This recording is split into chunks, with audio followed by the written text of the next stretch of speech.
Втора страна на овој проблем е секако прашањето за алиментацијата. Што доколку едниот родител не плаќа редовно? Доста горчлив проблем е издршката на детето.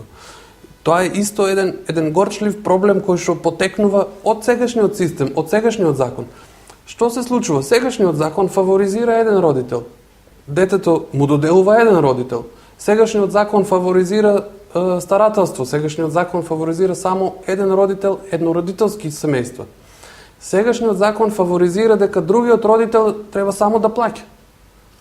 Дека се одредуваат по некакви нејасни критериуми. И затоа во бракоразводната постапка имаме едни големи битки. Наместо родителите да продолжат да си се грижат за своето дете, сегашниот закон и систем му налага дека тие треба да влезат во едни конфликтни ситуации.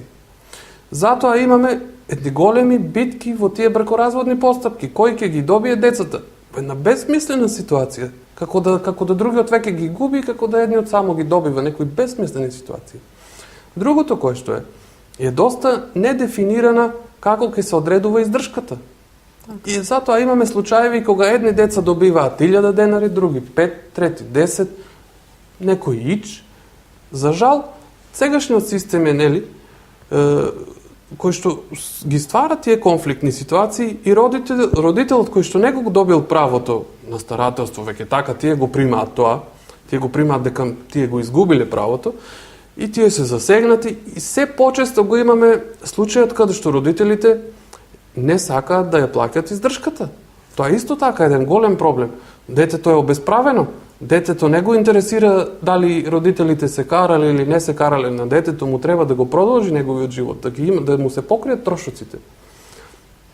Затоа ние и покрај тоа што не ни е приоритетен овој проблем, не е во нашите заложби се, нашиот приоритет е да му обезбедиме двајца родители на детето и двајца да се подеднакво вклучени.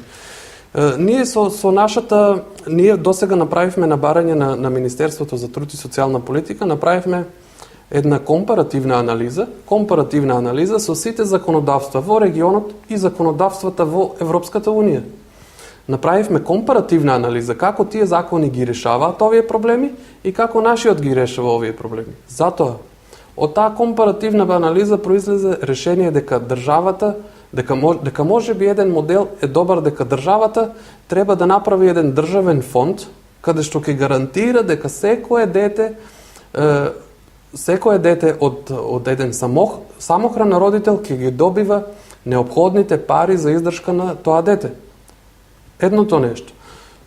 Другото нешто е, скоро насекаде во повеќето земји има една табела, која што табела предвидува колку пари се потребни за детето, зависно од неговата возраст. Ние во таа анализа го дадовме и тоа решение, дека може би е добро да направиме заедно со нашите финансисти, со нашиот завод за статистика, со нашиот факултет за социјални работи, да направиме една табела, колку средства се потребни за едно дете согласно неговата возраст. Тоа е исто така едно добро решение, конкретно решение, и исто така од нашата компаративна анализа увидовме дека законодавствата предвидуваат и материјални плаќања. Тоест, купување на школски прибор исто се зема како издршка. Тоа не е нешто незначајно или некои такви работи, затоа и тоа.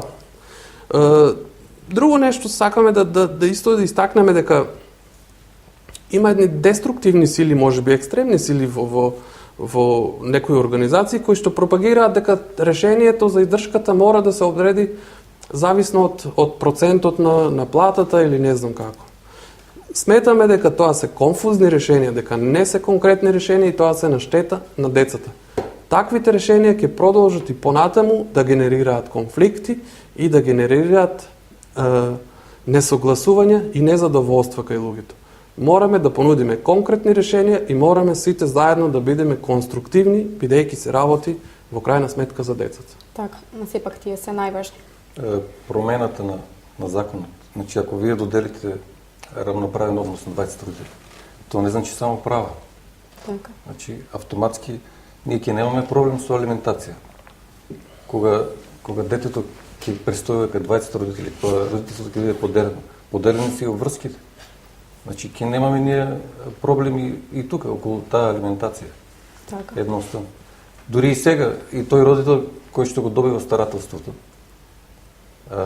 значи добива некаква издршка од другиот родител. Меѓутоа, таа издршка со годините станува се поминорна. Децата имат поголеми значи захтеви, им треба повеќе средства.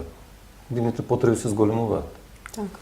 Така да неопходно е другиот родител, ако го имате вие конфликтна ситуација, другиот родител има, значи може да го даде тоа што мора да го даде, а ништо повеќе од тоа.